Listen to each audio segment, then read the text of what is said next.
জীবনে সুখী হতে চাইলে পাঁচটি কথা ভুলেও কাউকে বলবেন না। জীবনে সুখী হতে চাইলে পাঁচটি কথা ভুলেও কাউকে আপনারা বলবেন না।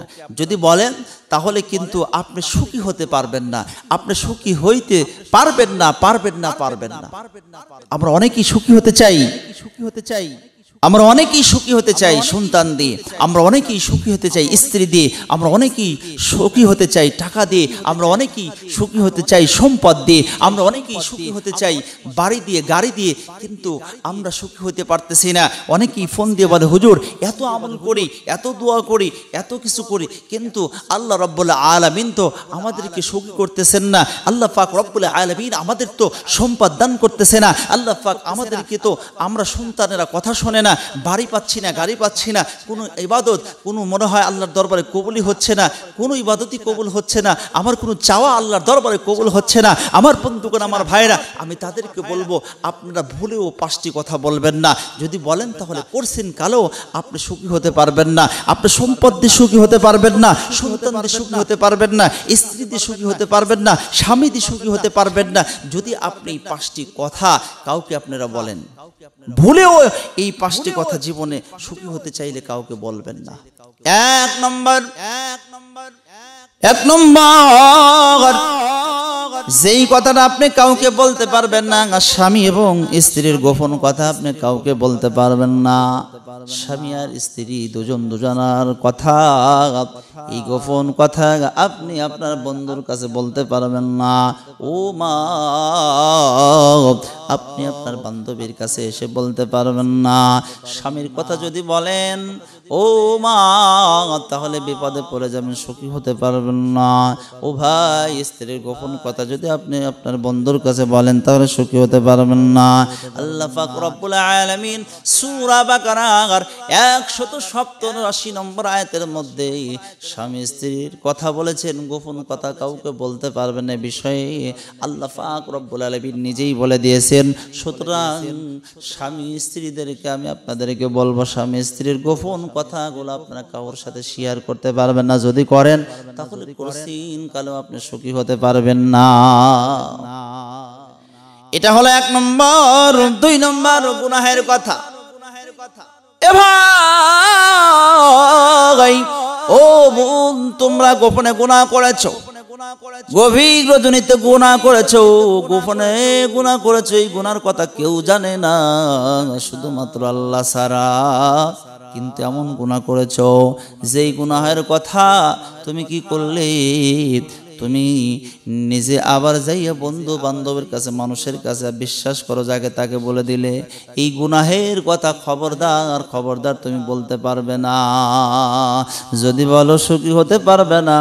এমন গুনাহ করেছো রে ভাই, যে গুনাহের কথা কেউ জানে না, জানে আল্লাহ। কাল কিয়ামতের ময়দানে আল্লাহ পাক মাফ করে জান্নাতের ফয়সালা করতে পারে, কিন্তু কাল কিয়ামতের ময়দানে যখন মাফ করবে গুনাহগুলা, ওই যে বন্ধুটাকে বিশ্বাস করে গুনার কথা বলেছে, ও দাঁড়ায়া বলবে, ওই যে গুনাহটার কথা আল্লাহ তুমি ধরলে না, ওই সময় কিন্তু তুমি জাহান্নামে হতে পারো, ওই সময় কিন্তু তুমি দোজখী হতে পারো। এই জন্য ওই গোপন কথাটা, গুনাহের কথাটা কাউকে বলবে না। তুমি তওবা করবে। গুনাহ করেছো গোপনে, গোপনেই তুমি তওবা করো। আল্লাহ তওবাকারীকে পছন্দ করেন। আল্লাহ বলেন, ইয়া আইয়ুহাল্লাযীনা আমানু তুবু ইলাল্লাহ,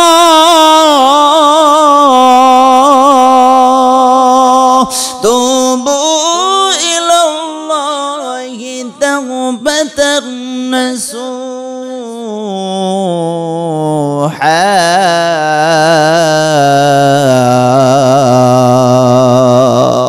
আল্লাহু আকবার। আল্লাহ রাব্বুল আলামিন বলেন, বান্দা, গুনাহ করতে করতে জীবনকে বরবাদ করে ফেলেছো।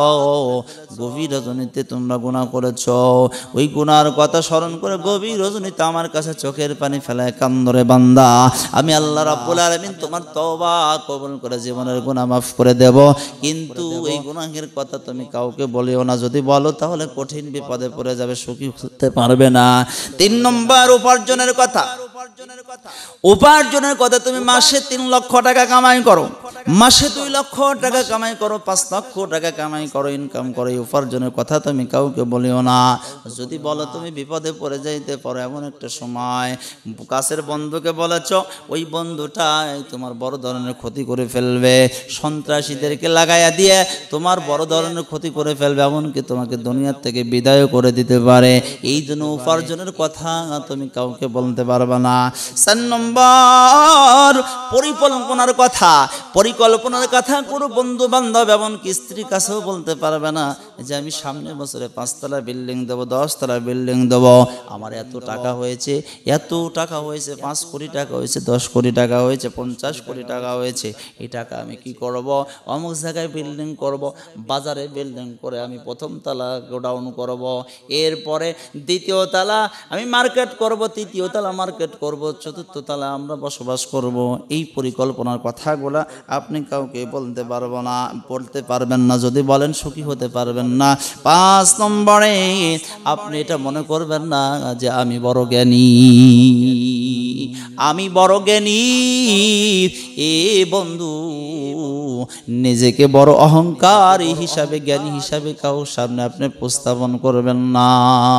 সবচেয়ে জ্ঞানী যিনি, তিনি হলেন আমার আল্লাহ।